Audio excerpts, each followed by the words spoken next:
All right, now we're gonna talk about how to occupy spaces in Glory War. So the newest rule from Glory War is there are only two positions, defend or attack. Okay. If you are quick enough to choose your opponent, then you can attack. Go over to their server and attack their AC1. But if you are slow, then the enemy will choose you and you need to defend. Now we're talking about the defend part. Okay, let's go to our AC1. Okay, so this is our AC1. When our alliance is in the defend position, we need to create distance, like as far as possible, okay? Because logically, if the enemy can teleport close to AC1, then it will be easier for them to destroy our AC1.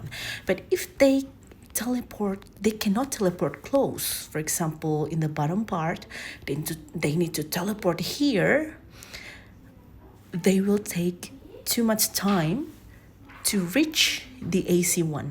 So by the time their tank will arrive, our tanks will already attack their tanks and their tanks will die very soon. That's why we need to create distance. And how can we create distance? By teleporting our HQs and occupy as many space as possible.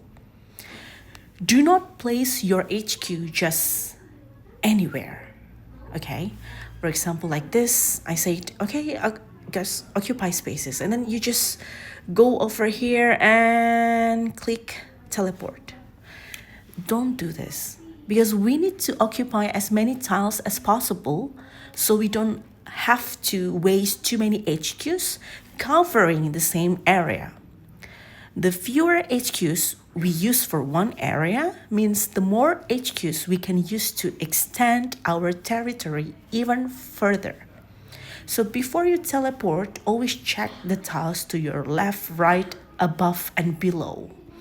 And then ask yourself, like, is my HQ placement covering the maximum numbers of tiles?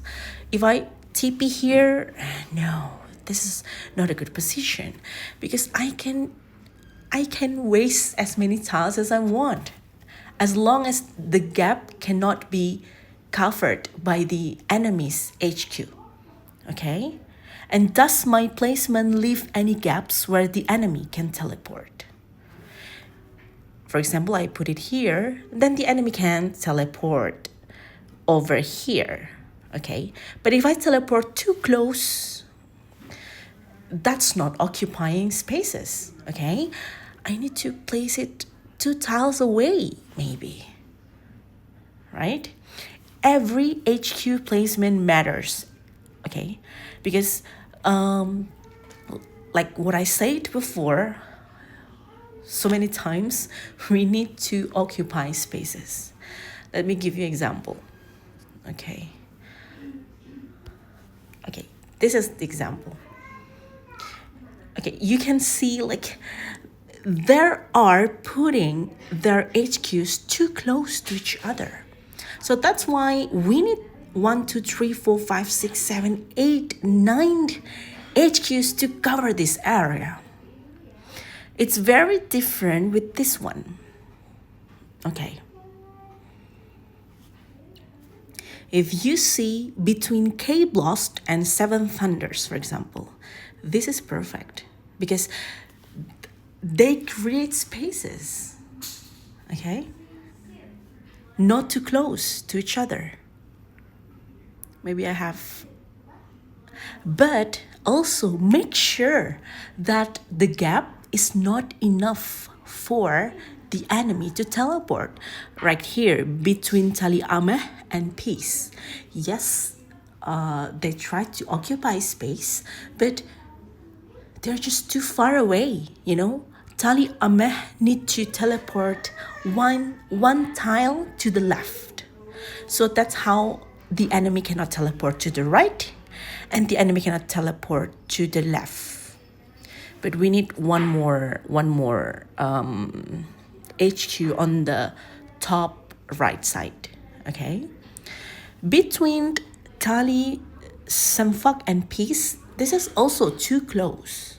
Okay, Tali Samfak can just teleport like 1 tile or 2 tiles away. So cover spaces as much as possible, guys. Okay, that's how you can create distance. This one is not good because they are too close. That's why before you place your HQ, check first. Okay, check the tiles to your left, right, above, and below, and then ask yourself, is my HQ placement covering the maximum number of tiles? And does my placement leave any gaps where the enemy can teleport? Okay, so that's how you can occupy spaces.